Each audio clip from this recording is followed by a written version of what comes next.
Have you reinvented your transformation plan to be radical enough to thrive now? Are you realizing the full potential of your people, technology, and innovation? Are you reframing your future? Or is the future reframing you? Find out how EY Consulting can help you realize end-to-end transformation and uncover new opportunities. I am Gary Huang, EY's Global Financial Service Leader, as well as the Asia-Pac Financial Service Regional Managing Partner. Welcome, everyone, to today's session on sustainable finance. I'll be your host and moderator today. So many of you over the last 15 months have been living in a virtual environment with one topic, COVID. But I will tell you that there's another competing topic that's emerging and that has been around, which is climate change, our biggest existential crisis and biggest opportunity of our time. Achieving sustainable developmental goals, combating climate change, and creating a fair, more inclusive society. These are all imperatives for business. The OECD estimates almost $7 trillion a year will be needed to deploy between now and 2030, the size of the UK economy alone, to address climate change. The World Economic Forum points to a persistent $3 trillion annual financial gap that stands in the way of sustainable developmental goals. Financial services will lead the way in these efforts, given its capital intensity, and trillions of dollars will be needed to spend to achieve these goals. Today, we will drill down into some important questions all financial service institutions are asking themselves. What is the role that we want to take? What long-term value does the industry want to create? Just how do we go about doing this? One thing's for sure, the market for sustainable finance service is global, growing, profitable, and it will shape and be led by firms that get involved now. In Asia Pacific, ESG investment is moving from a specialized service to a core competency, but to support this shift, the financial service sector needs to improve now. This is the one important topic we'll discuss with our panelists today. So let me introduce our esteemed panelists, starting with Flora Wang, who's the Director of Sustainable Investing at Fidelity International, which has 600 billion assets under management. She leads Fidelity International's engagement effort with investee companies in Greater China on environmental, social, and governance issues. Flora joins from BlackRock, where she was the head of investment stewardship for Greater China markets. I have two of my esteemed colleagues joining me as well. Judy Lee, who is our Asia Pacific Financial Service Sustainability Practice Lead, who is driving our green finance for financial services. And of course, down in Australia, which I call Paradise, Adam Carell, who leads up our financial service sustainability team, serving Australia financial service clients. So welcome, panelists, right, to this session. So let me start off right away, Adam, starting with you. Why is this such a big issue for Asia Pacific? Is there really a chance to lead here in our region? Thanks, Gary. Look, the urgency of addressing climate change obviously is a global imperative, and every region of the world will have their role to play. But to many respects, meeting net zero by 2050 and addressing climate change will be a battle that is won or lost in the Asia Pacific. And that's for a few reasons. Firstly, at the core of mitigating climate change is the goal of decoupling economic growth and population growth from emissions growth. And as we all know, it will be in the Asia Pacific where we will see a vast proportion of the world's economic and population growth in the years ahead. The second thing, however, is that the Asia Pacific is home to a lot of those industries that are much harder to decarbonize. Industries where it's not just as simple as substituting renewable energy for fossil fuel-related energy. Industrial processes that still rely heavily upon fossil fuels as an input. And I'm speaking here about industries like steel manufacturing and a lot of chemicals manufacturing. So it's in the Asia Pacific where we're going to have to see the deployment of a lot of breakthrough technologies to decarbonize these industries that are still largely in a research and development phase.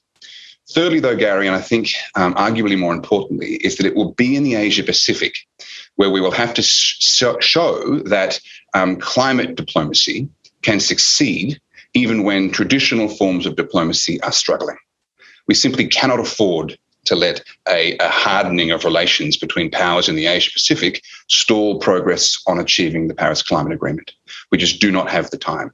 And so that means that all organizations that are empowered to affect change in this region need to play a role in driving progressive action regarding climate change. And obviously, as you say, there are few more empowered parts of the global economy than the investment and banking sector and the finance sector in the Asia Pacific. So that is exciting. That is important. And there is a great, I suppose, cause for optimism that there is a real mobilization of ambition around climate change and net zero by 2050 in the Asia Pacific. But obviously, we cannot be naive as to the challenge that's ahead. It's a sobering thought for me that we are closer now to 2050 than we were to 1990. And to me, 1990 in many respects still feels like yesterday.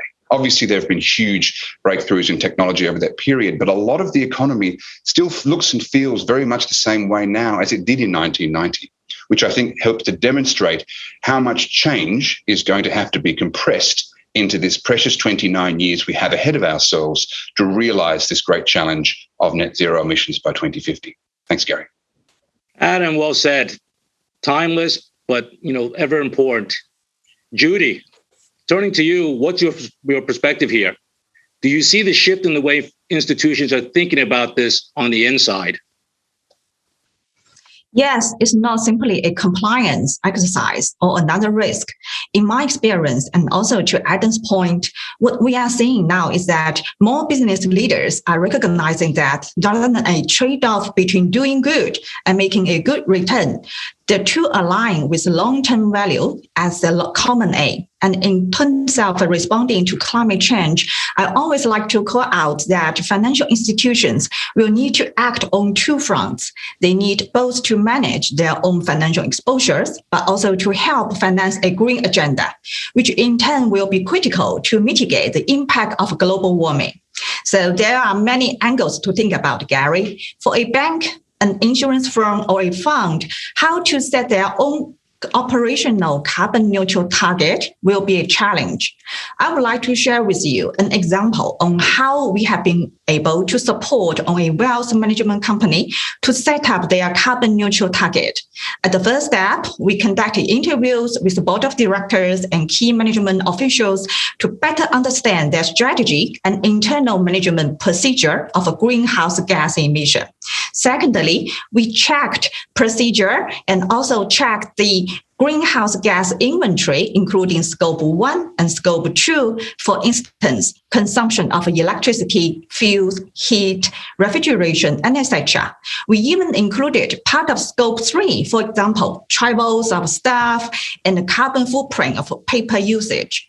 Thirdly, based on the result of a greenhouse gas inventory, we assisted the wealth management company to set up their science-based target. And then we provided technical solutions on reduction of a greenhouse gas emission and carbon neutral target.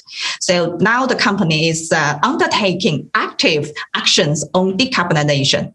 So many financial institutions are moving forward to set these targets by 2050 or even earlier, either by nationally regulator-driven commitments or market-driven commitments. But it will need detailed targets, clear quantification, tracking, and reporting mechanisms to be able to meet these targets. So to become a truly net zero bank or net zero insurance company or wealth management company, it means you need to understand your clients and clients' supply chains, carbon footprint, and transition strategies. It will come down to 3 questions minimum. So the first one is how we can, with combined efforts, convert the traditional industry into a green and sustainable one. So I would like to share with you another example about this transition finance. So there are 2 large-scale banks issued transition bonds early this year in 2021. The proceeds of transition bonds were aiming to use on projects which generate CO2 emission reduction in the traditional industry. For instance, recovery and the utilization of a waste heat energy in cement plant, iron and steel industry. These 2 bonds were highly recognized by investors because of innovation of transition financing activity. Second question is on how we can make sure our efforts are indeed going into right areas, like truly green projects. We need to avoid greenwashing to increase investors' confidence on green finance projects.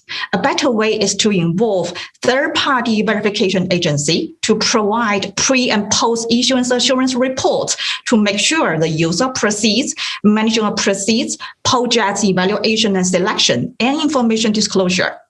The third question is on how we can prevent and build a resilient finance system by actively managing physical and transitional risks. So according to the network of a green finance system, which was established by over 50 countries, central banks, and Ministry of Finance, they did research in the last 2 years regarding climate change-related risks, including both physical and transition risks. Judy, really well said. I mean, there's really two camps, isn't it? Two groups in the marketplace. Those that will be looking at this as a compliance exercise, and those that will be looking ahead as in terms of leading. And for the leaders, it really does create an opportunity where long-term value and the way companies can change their views around climate is going to be really, really beneficial. Flora, from an industry perspective, Fidelity's story is quite compelling. Tell us, how do you approach assessing ESG of companies that you're investing in? And of course, data is a big challenge. So how do you deal with that? Thank you, Gary, and many thanks to EY for having me here today. To us, ESG investing really is just another type of investing. And I think the same as the other investments, it's really important to get ESG analysis and research right. I think for a long time, and even today, there is still a quite heavy reliance on third parties for ESG insights. Well, I think third parties do provide pretty decent ESG subject expertise. It doesn't and shouldn't exonerate investors from doing our own analysis and due diligence, especially if you think about what is required to do a good ESG analysis, for a given company. It's not enough to just have a good ESG understanding. You also really need to understand the business of the company and the characteristics of the sector the company is in. Why do I say that, right? Take carbon emission as an example. It's obviously not enough to just know the headline absolute carbon emission numbers and the carbon intensity numbers. It actually doesn't tell you that much about the company, which is probably doing multiple lines of business, and every line of business would have a different carbon emission profile and require different efforts and measures to decarbonize. And for every line of their business mix, there is a different value chain, and almost each component of the value chain, from where they source their materials, from their distributors to how they distribute their products, will have a different carbon emission implication to investment and to the outsiders as well. So that alone is just about where the company is today, right? It doesn't even tell you where the company is heading, which is almost more important for investment, which needs to be forward-looking. And the good thing is that many companies are coming up with their carbon reduction targets, their mid to long-term decarbonization strategy. And then the question for us as an investor is, what do we make of them? How credible do we think those carbon reduction targets are, their action plans are? How do you assess that? Again, that cannot be analyzed in an isolated manner, just looking at carbon reduction alone. You actually need to understand the business strategy of the company and try to connect different dots, right? Some of the dots would be ESG, some of the dots will be very much related to the company's business, their CapEx plan, whether it actually backs up the amount of carbon it claims that it will reduce over the next 5 to 10 years. And then there is also, the sector characteristics that is required to really analyze a company's ESG profile in a way that makes sense. Again, I'm staying with carbon as an example. One way most third parties look at the carbon emission management of cement manufacture is really to look at the carbon intensity of each carbon manufacture and compare them. And those with higher carbon intensity obviously will have a poor score. But the way they calculate carbon intensity is to divide the absolute carbon emission with the total revenue. As we know, revenue is a function of price, and cement is actually a very localized product because the way it needs to transport it doesn't allow it to be basically for a Chinese cement to be sold in Europe. And if you look at the price of cement in different markets, it actually diverges quite significantly. The cement price in China is much lower than the cement price in Europe, which means with this type of carbon intensity calculation, the Chinese cement manufacturers is always going to have a very high carbon intensity and hence a very low carbon emission management score, which isn't really, I think, telling the real story of the carbon profile of different companies. So that's another example of why ESG analysis really should be built on a good understanding of the company's business and the sector. And then there's the governance side of things as well. To us, governance ultimately is about how much we actually trust the decision makers at the company. That would include the management team, but also the board team. But how do you assess that? How do you determine how much you actually trust the company? Is it about counting the number of independent directors on the board? Personally, I don't think that's enough. What actually tells us more about the trustworthiness of the management team and how effective the board has been is to look at the track record of the company, look at the quality of the decisions made by the management team and the board in the past. And that's not something, as far as I know, any third parties can do, just because it's not a quant-driven, model-driven approach. But on the other hand, it's something very intuitive for a seasoned investor who has followed the company for years, who knows really, what kind of crappy decisions or good decisions the company has made in the past. So they would be they will be able to tell you instantly whether this management team has done a good job in the past, and therefore whether it's trustworthy or not. And that's a strong indication of whether the board has done its job in terms of providing that oversight of management team. So I think hopefully that gives you a sense of why we think good ESG analysis really should be company specific and really should be built on an in-depth understanding of the company's business, its development history, its development plan in the future, and more importantly, the people who actually make decisions at this company. And that is why we decided to have our sector analysts to do the ESG analysis for every company under their coverage. And I have to say, it's not easy, and there are a lot of challenges in going about that approach. Some of the challenges come from the outside. So, it has a lot to do with data availability and the quality of the data, which you alluded to, Gary, at the beginning.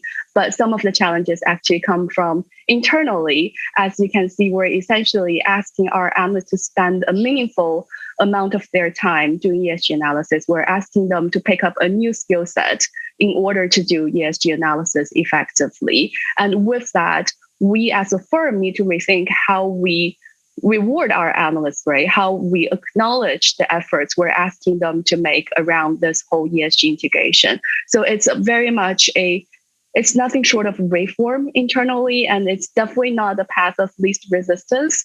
But, given Fidelity is a fundamental bottom-up active investor, we think this type of ESG integration, which is to have our analysts to really do the ESG analysis, is most authentic to us and is able to produce the best outcome for our clients. And that is, what we have been doing. And I think with that, I'll hand it back to you, Gary. Thanks. Flora, thank you very much. Really a complex process where sustainable investing really takes on a number of multivariate attributes, whether it's governance, whether it's internal infrastructure, and you talked about data. So Adam, very interesting point that Flora made, what we call the Great Insourcing Challenge. What does this really mean? Yeah, thanks, Gary. And look, thanks, Flora, as well. And I love hearing Flora speak. Her points are always so well made. And I really encourage the audience to really digest what she's just shared. Because I think the template that Flora has developed and that Fidelity has developed needs to become the template for what ESG integration looks like in the global investment sector more broadly. But it really isn't. It really is a sort of standout approach. What we've seen, despite, Gary, you mentioned at the beginning the vast trillions of dollars that are now notionally invested under ESG, the amount of resources that are actually devoted towards the implementation of that within the global finance sector is vastly disproportionate.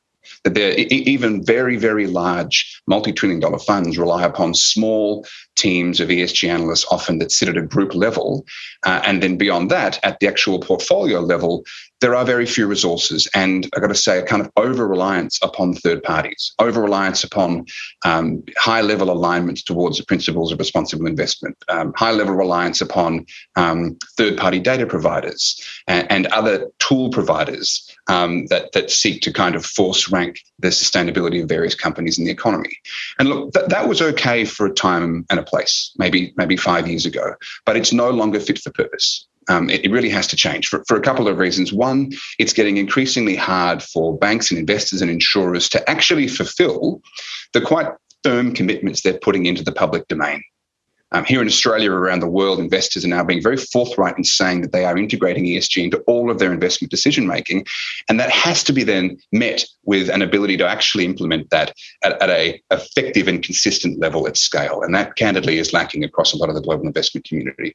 Secondly, the Net Zero by 2050 challenge really represents the first time in human history that the global economy has sort of subordinated itself behind a hard mathematical deadline. This is unprecedented, and it's going to expedite the way in which winners and losers will manifest in the global economy, not just in the energy sector, but across all value chains. And that requires a far greater degree of ongoing scrutiny of ESG risk. And as Flora made the point, this is not going to be easy. Flora is very candid about the fact that this is not the path of least resistance. There has been a hope, I think, in the global investment community that somehow ESG risks and opportunities could be treated somehow differently than any other form of credit risk or insurance risk or any other form of investment risk. That there's been a hope that we can rely upon high-level kind of simplified methodologies to, as Flora said, select carbon and maybe a couple of other metrics as being a proxy for a universe of ESG risk. But all sustainable companies are not sustainable in the same way, and all unsustainable companies are not unsustainable in the same way. This is a highly nuanced area, and there really is no way of avoiding the fact that we need to drive the same level of comfort and knowledge in ESG integration at that frontline level of decision-making in the finance sector as we do for all other manifestations of investment risk. So I really congratulate Flora for what she's achieved, and I think far more so than any other challenge before the finance sector. It's not about making sure that your particular investment company realizes the upside of the clean tech boom, for example. I think the abiding challenge now for the finance sector is what we describe as the great insourcing challenge of actually backfilling the competencies within these investment houses to be able to genuinely implement the degree of ESG integration that is being asserted to quite heavily in the public domain. Thanks, Gary. Adam, thanks a lot. All relevant points. I remember the days, this is decades ago, when financial products were being formed around derivatives and the innate competitive advantage that came about, right, through in-house infrastructures. What Flora has indicated also is really important. Asia Pacific wealth creation is second to none. It is the fastest in the world. We have the most high net worth individuals growing every year. If you compare it, within 30 years, there's going to be more ultra net high net worth individuals.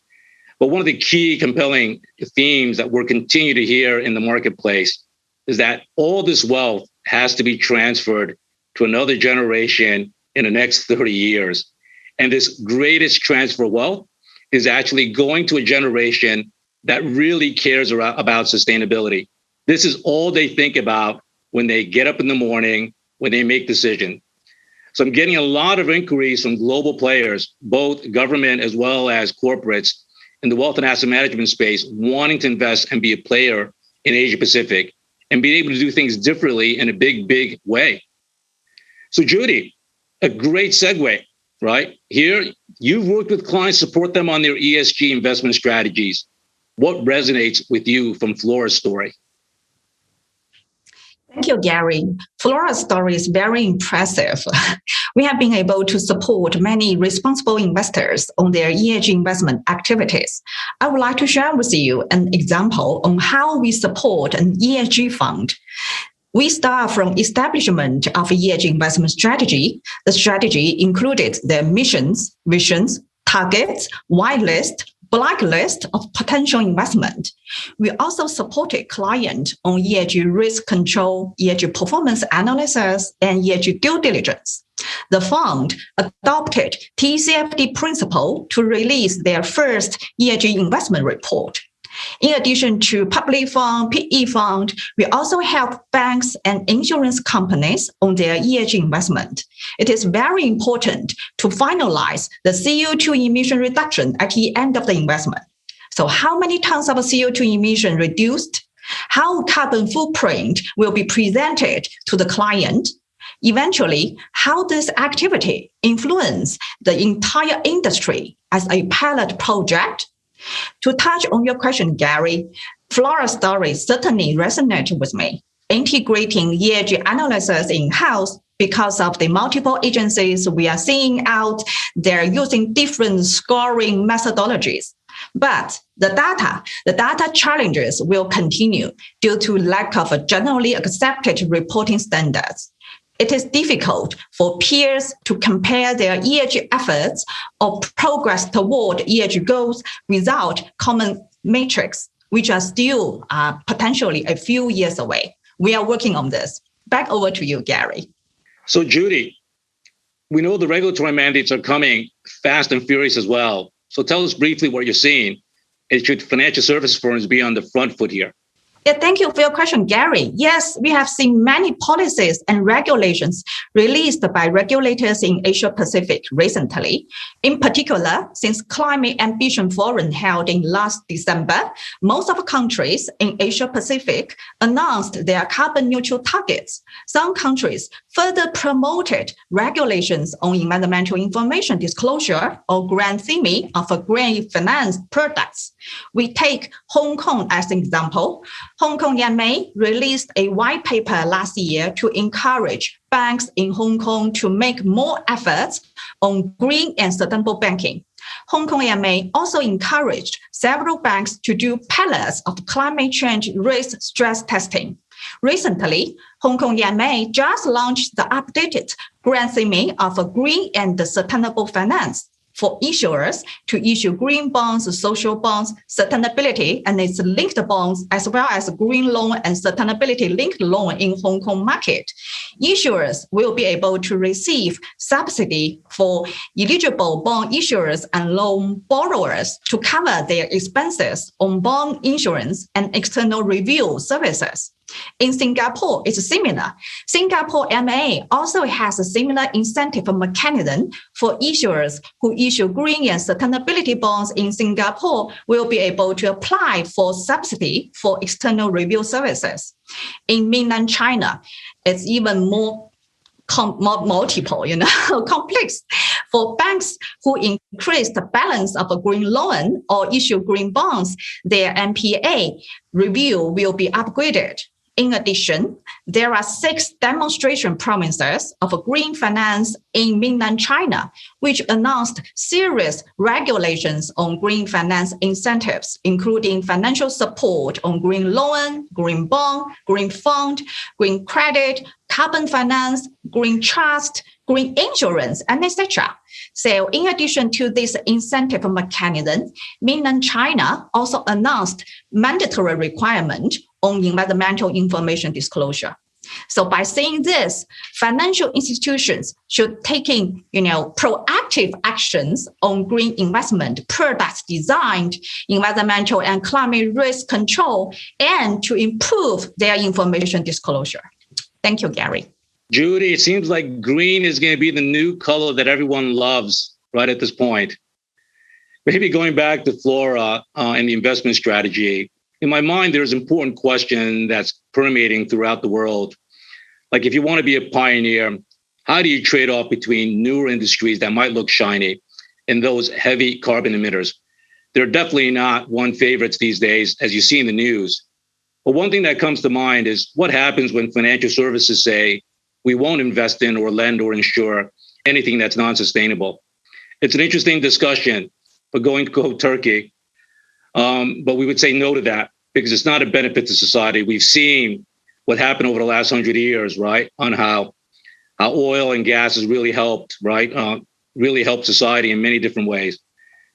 But Flora, what is the way of thinking at Fidelity around this particular topic? Right. It's a very, I think, important topic and something that's probably worth an even longer discussion. But in short, we don't really think divestment is going to solve any problem. Divestment most of the time is really just passing on the problem to somebody else.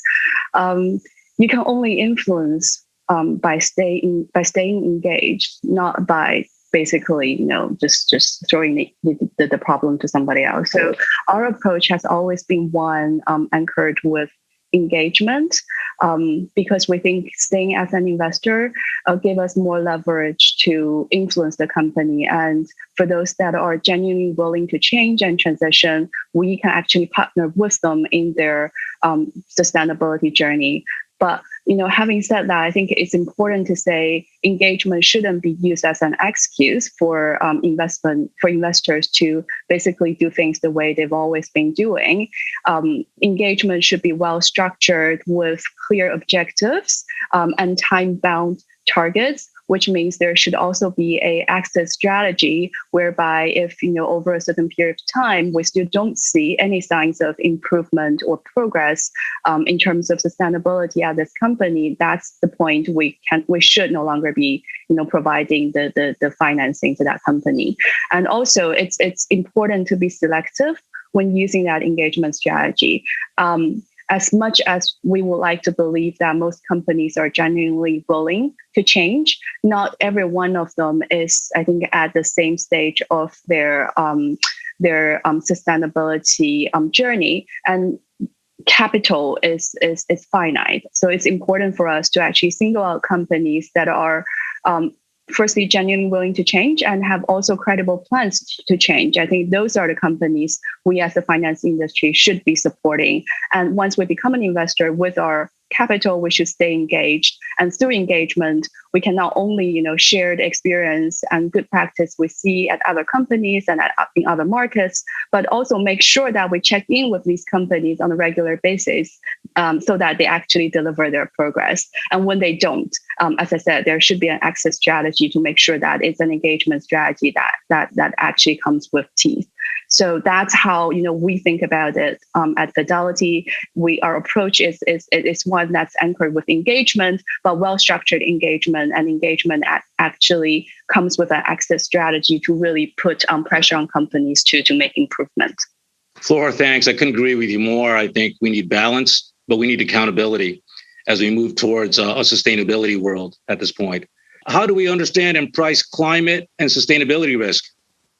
Maybe, Adam, you can take that one. Sure, Gary, and I'll endeavour to be quick because I know we're running out of time. Look, I think the easiest way to price climate risk is in incorporating carbon pricing. So we're yet to see the globalized rollout of carbon pricing that many would have hoped for. Nonetheless, we're seeing a lot of companies start to consider shadow carbon prices as a way of assessing the extent to which a business model is potentially compromised or optimized by an appropriate pricing of carbon. So certainly look at carbon pricing mechanisms. Otherwise, as the data has indicated, we've got a ways to go, I think, to be able to land upon mutually agreed data points that define sustainability. And I'd caution that to some extent they may never materialize. Yes, I can see data is crucial, but also we really need companies to dig in, just to Flora's point, to the actual substance of a company's disclosures, because the headline statistics are often quite misleading. So we could talk about this forever, but we are at time. So let me close it out by saying this is real. This is lives at stake. It's the planet's future, but it's got tremendous opportunities for industry in terms of sustainability. But time is of the essence. We see encouraging signs in the market, and our research at EY backs us up. Progress is being made. I'd like to thank the panelists for joining us today and sharing their thinking, and also thanking the audience for joining us. For more information on this topic, please view ey.com on our LinkedIn page. We'll be taking a break. Up here in the north, it's the summer.